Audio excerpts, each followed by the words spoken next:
Hello to everybody and welcome to a new training session of the Moldovas Lab developed in the framework of the European project BOND. These training sessions have been promoted by ProEntrance with the support of FAO and Córdoba University and have been organized in 3 different events. In the context of the second one, we are developing and sharing with you this video containing the following session: conflicts as a means to reinforce a group. Tools to incorporate the emotional conflicts dimension in our groups. Let me share with you the agenda of this session. First, we will be analyzing conflicts and the main elements we can find at stake when a conflict takes place in a group. We will be working on an interesting tool that allows us to characterize and understand the different nature of conflicts. Second, we will be presenting a basic tool to prevent conflicts from burning since the first stages and to build healthy groups, that is known as nonviolent communication. So, related to conflicts, let me introduce 2 main important ideas about this issue before starting the slides. First, conflicts are intrinsic to groups. There is not a single group where conflicts do not take place. What changes from one group to another is the intensity of the conflicts as well as the capacity to solve them. But conflicts will always take place as they are an intrinsic element of groups.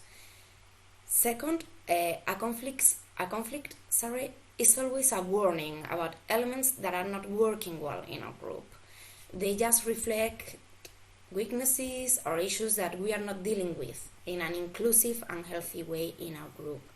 So conflicts are not a problem themselves, but an opportunity to grow as persons and as groups. So whenever a conflict emerges in a group, it will be composed by different elements that are related to the people involved in the group, the dynamics that the group is developing, the emotional ground of the group, between others.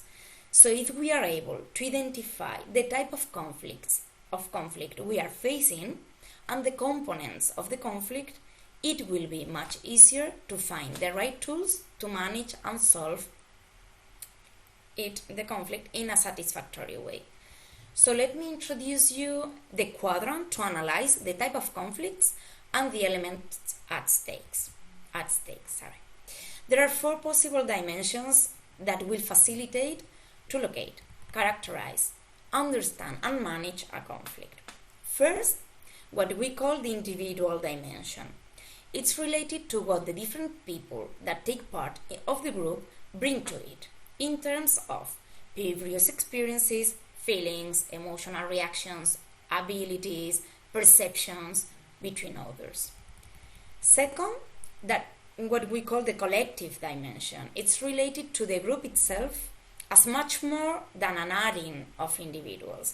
The group brings to participants a collective culture and attitudes, power structures, organizational forms, governance structure, and it will influence how people feel and live the group.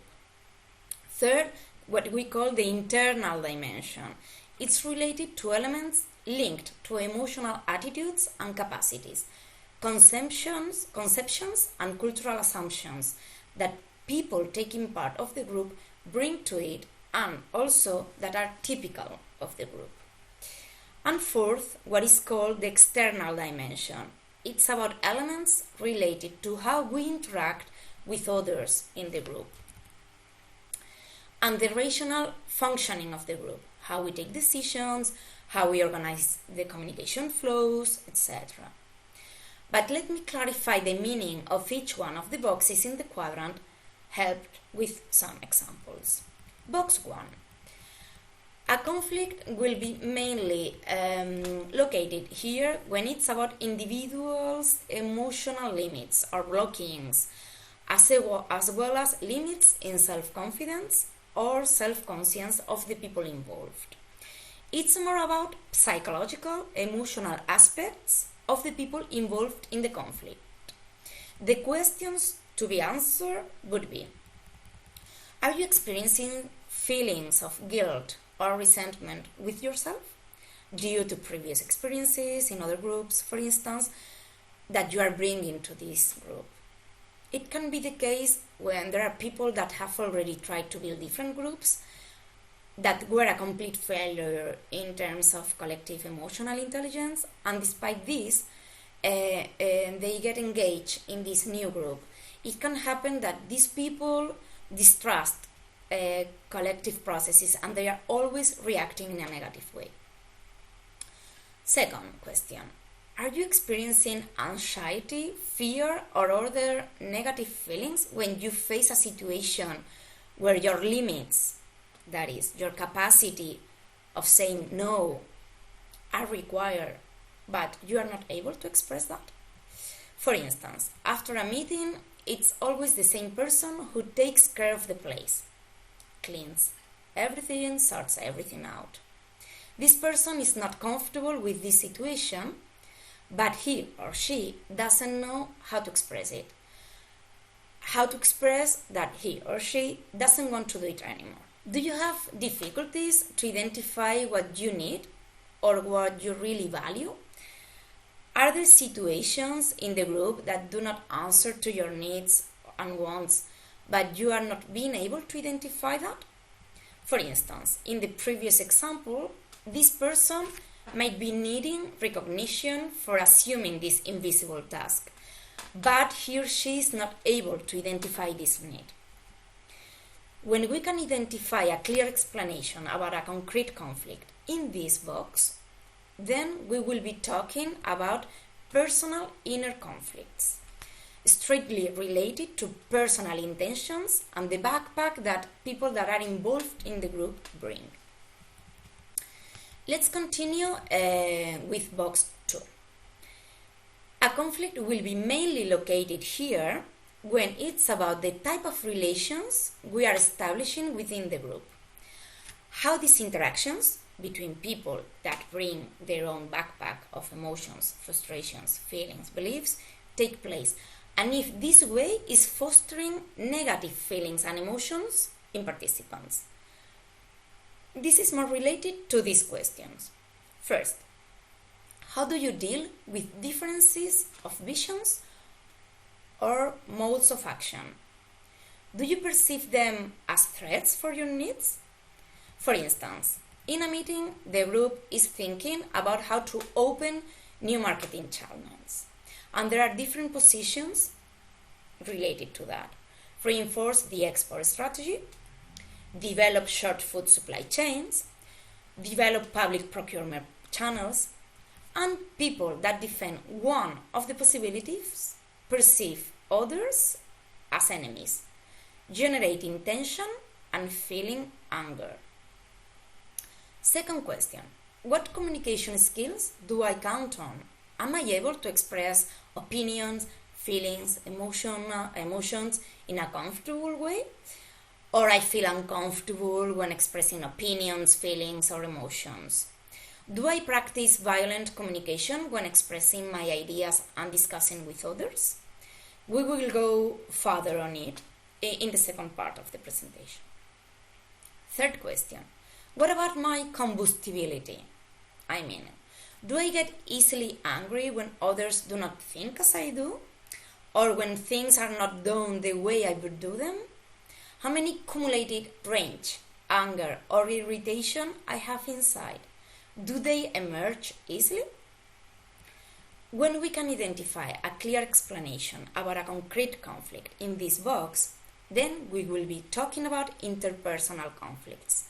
It's related to people's behavior towards the group and the way interactions are built. Let's continue with box 3. A conflict will be mainly located here when it is related to the emotional atmosphere generated in the group by the dynamics established.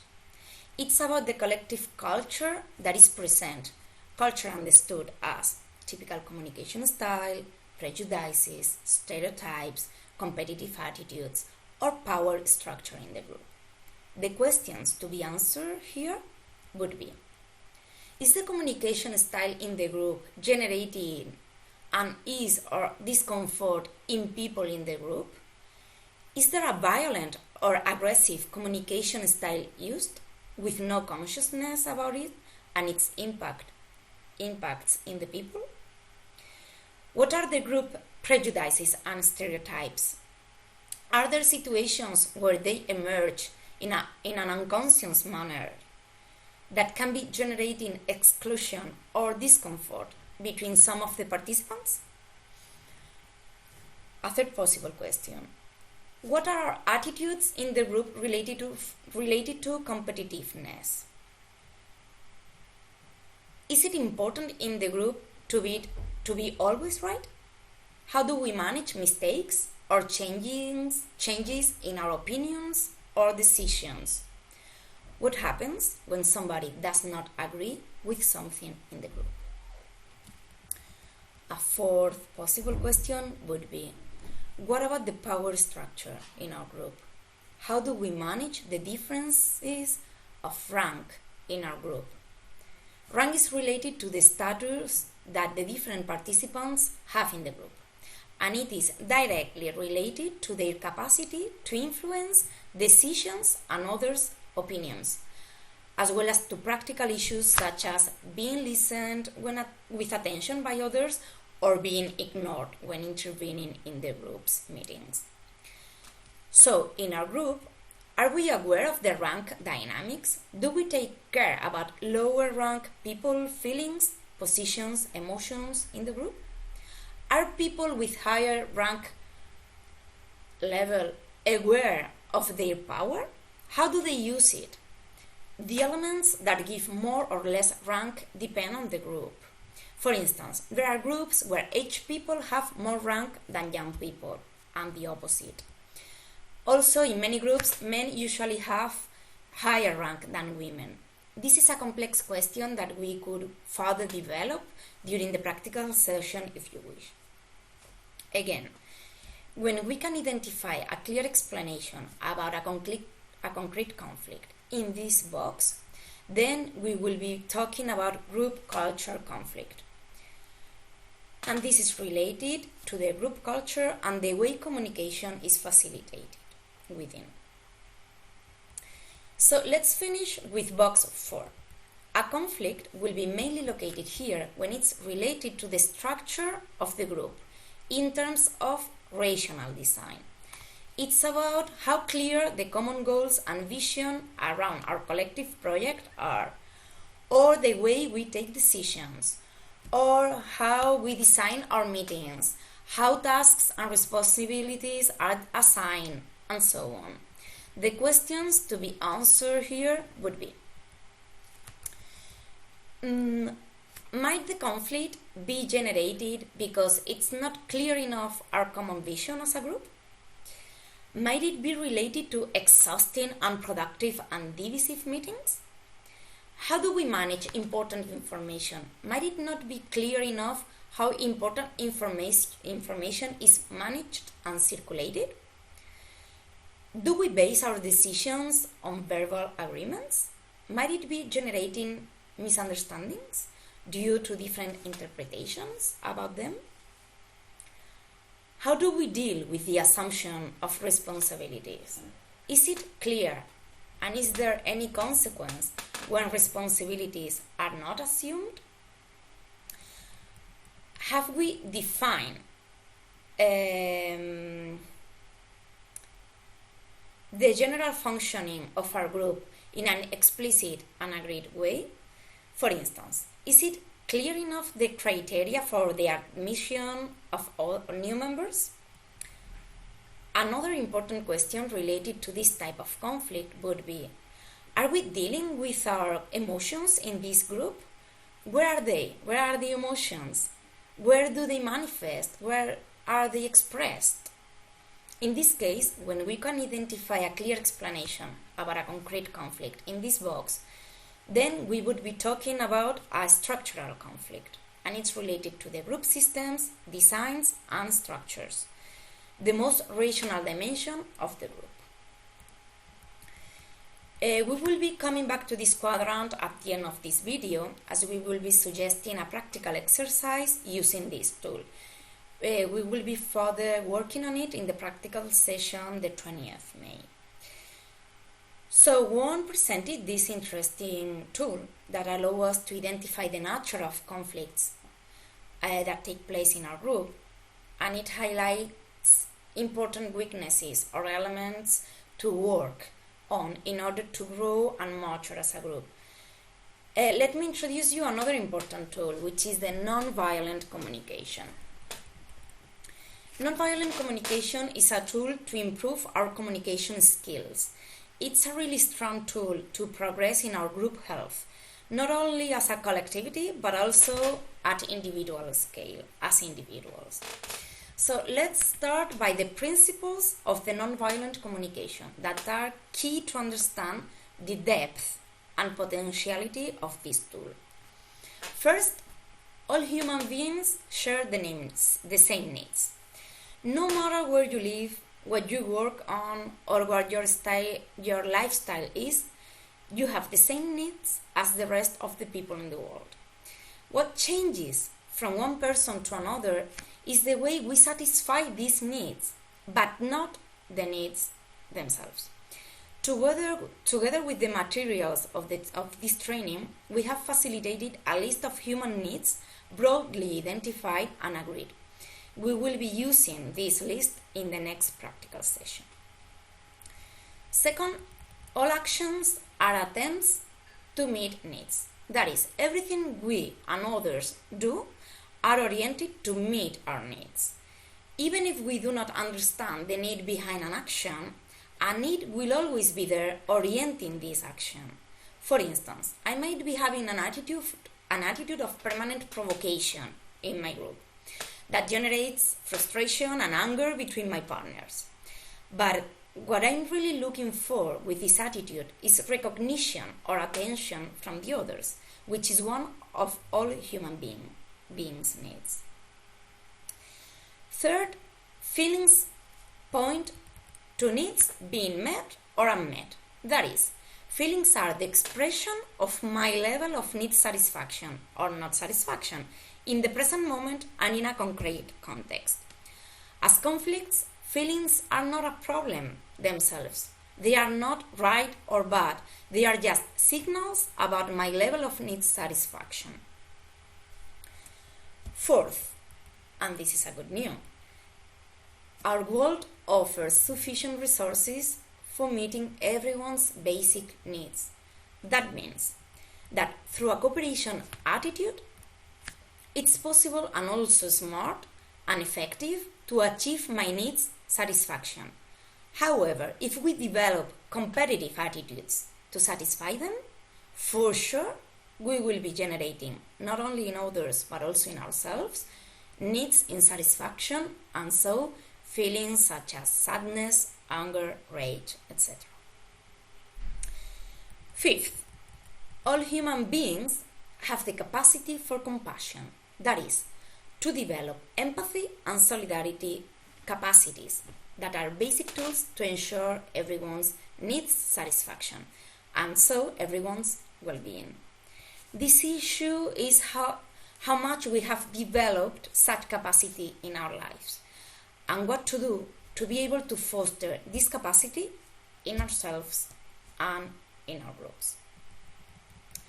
Sixth, and very much related to the previous principle, people enjoy giving. This is an action that generates positive feelings in people. Seventh, the most direct path to peace is through self-connection. Most of the conflicts and so-called negative feelings emerge from needs and satisfaction, and it usually comes from an incapacity to identify our needs and diagnose their level of satisfaction. The most we are self-connected, the most we are able to identify our needs and what I need to satisfy them. So I will be able to design smarter tools and strategies. At the same time, I will be more prepared to understand others' needs and develop empathetic attitudes. Eighth, the eighth principle is human being changes. We all have the capacity to learn and to develop new capacities and abilities related to our emotional intelligence and self-connection. So it's just a question of willing as individuals and as collectivities. Ninth, human beings meet needs through interdependent relationships. That is, we need others to satisfy our needs. People are never self-sufficient in life in terms of need satisfaction and well-being. So only cooperative attitudes will be effective to satisfy our needs and so to generate individual and collective happiness. And the last principle is that choice is internal. The way we decide to satisfy our needs, the way we establish our relations with others, we work towards self-connection, just depend on us. It might not be easy, it's not, but for sure it's up to us. So it's just a question of deciding when to start. So taking all these principles into account, that we suggest to reflect about in depth, because assuming them have strong implications in our capacity to build healthy interactions and group designs. Let's have a look at what violent communication is. Unfortunately, this type of communication is widely present in our societies. And we say unfortunately because this type of communication, violent communication, is quite often the main origin of misunderstandings and feelings such as anger, sadness, or rage. So let's have a look at its main characteristics to be able to recognize it. First, we are using violent communication when we make moralistic judgments about others' actions or attitudes that imply wrongness or badness when they do not act in harmony with our values. Examples of moralistic judgments are blames, insults, put-downs, labels, criticisms, or diagnoses. The opposite would be to try to understand when people do not act as we would like to, and to be able to express that it doesn't match with our values. Second, to speak with a premise of deserving, that certain actions merit reward while others merit punishment. And this classification is made by me or my closest group.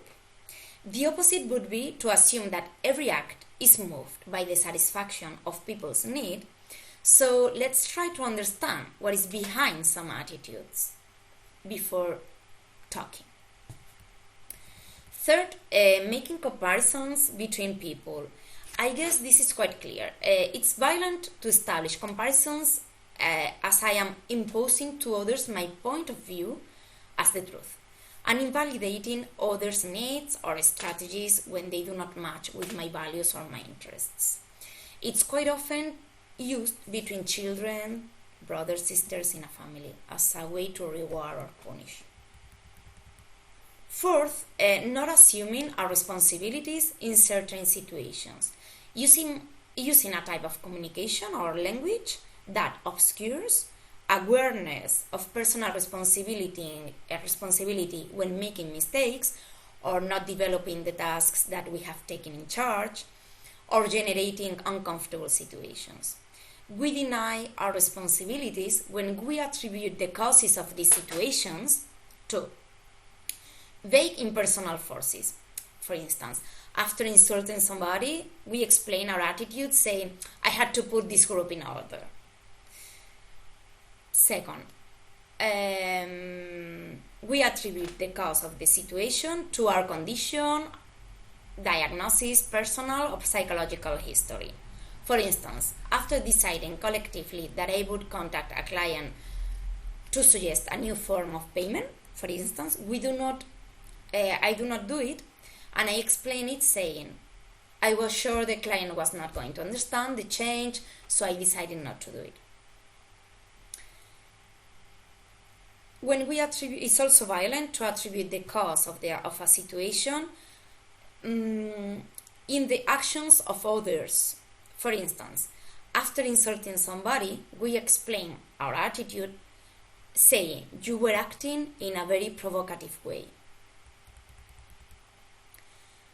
Another type of violent communication is when we attribute something that I do to other responsible factors, such as the dictates of authority or group pressure or institutional policy, rules, regulations, to gender roles, to social roles, age roles, uncontrollable impulses. Okay, so whenever we do not assume explicitly our responsibility of our acts and we avoid the issue. Fifth, we use violent communication when in a concrete situation we express demands that implicitly or explicitly threaten listeners with blame or punishment if they fail to comply.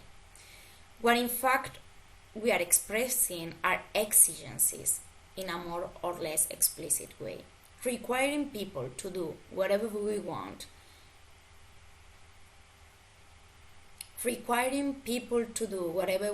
them to do is a way of violent communication. So, taking all these concepts and principles into account, we want to present to you an exercise to learn how to transform our violent communication way of communicating and trying to solve our conflicts in a non-violent way. As we will see, this is a medium-term learning because violent communication is so embedded into our daily lives. So non-violent communication suggests to us a path to face our conflicts or uncomfortable situations and manage them in a constructive way. We will go through this path following some examples. The first step to follow when we experience a conflict or an uncomfortable situation is the observation of the facts that took place in this moment or situation. We are invited to identify the facts, what we saw, heard, touched in the situation. We must not confuse the facts, objective facts, with our evaluation of the meaning and significance of the situation. For instance, I have a meeting with a friend and she arrives late. The fact would be, I have been waiting for you for 25 minutes and you have not given to me advice about your delay.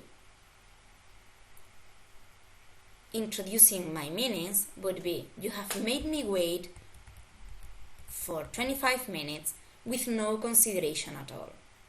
You did not even give me advice about your delay. You have been so rude with this attitude.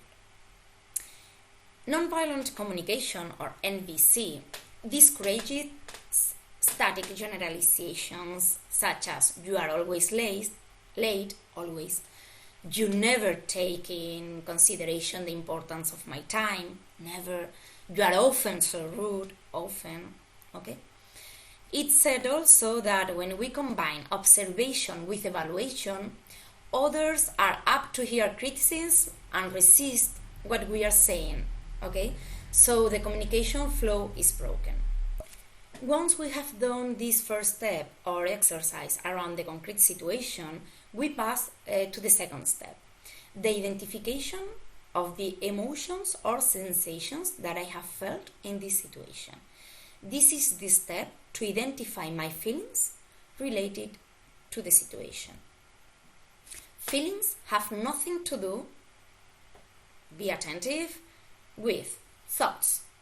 I felt I lost my time waiting for you. This is a thought, not a feeling. From words colloquially used as feelings, but which convey what we think we are. I felt stupid waiting for you, for instance. How we think others are evaluating us. I felt I am unimportant for you. Or what we think others are doing to us. I felt ignored.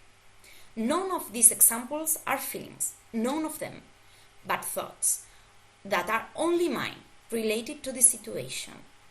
So remember that feelings reflect whether we are experiencing our needs as met or unmet.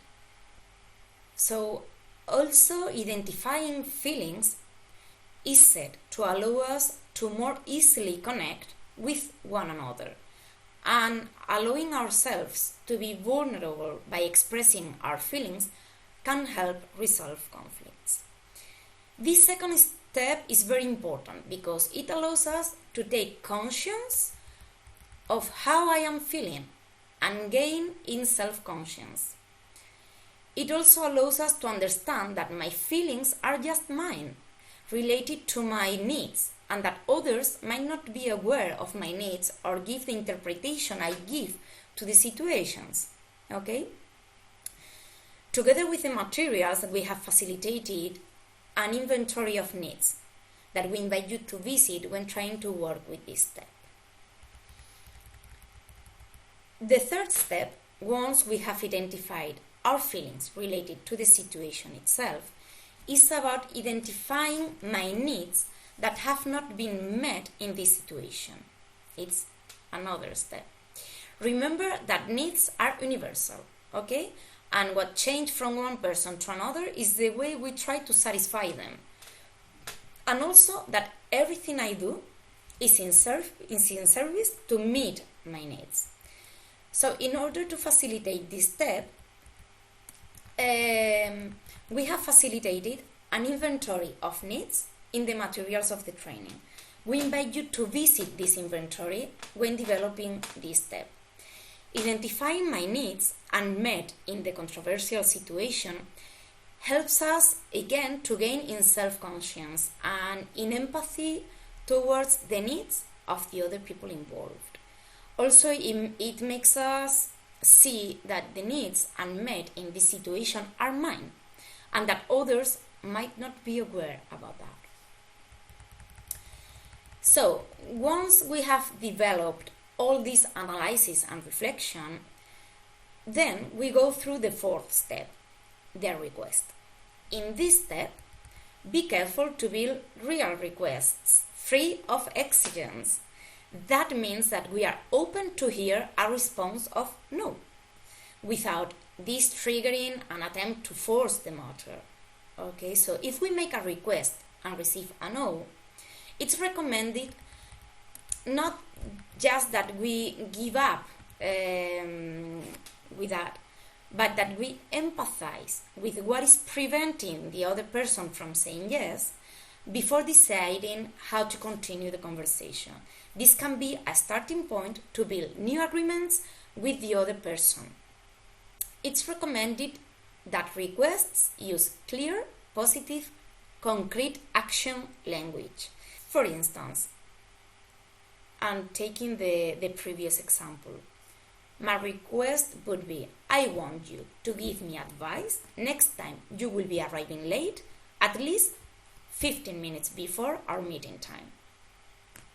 It must be something that we can evaluate, and in case of not respect, both people will agree it did not take place. Okay, the evaluation will be clear. We will be inviting you to practice this tool in the session of the 20th May to go in depth in it using practical examples. So these are all the contents and tools related to conflicts and nonviolent communication that we wanted to share with you previous to our practical session of the 20th May. I really hope you found it interesting and useful and you will be using it. However, this video does not finish here, as we wanted to suggest a practical exercise to be prepared before our next online session. It's a sort of homework that we would really appreciate if you can develop before the session of the 30th, as we will be using your reflections and answers as inputs in our first dynamic of the session. The exercise we suggest to bring down is the following. First, please think about a conflict that you have had in your organization in the last 2 months. If you do not find any, please consider a longer period of time. Okay? Once identify the conflict, please try to characterize it following the table presented at the beginning of the video and that you can see here again. Okay, following this quadrant. Please try to identify which of the elements presented in the table took place in the conflict and how they were expressed. For sure, the conflict will take elements from more than one box, but which is the box where the conflict fits better? Please bring this analysis to the following online practical session, as we will be working with it in the first dynamic. So thanks a lot, really a lot for your attention. We really hope you have enjoyed it. Let's see each other in a few days in our practical session, and please take care of yourselves and your people, and really all the best. Thanks and bye.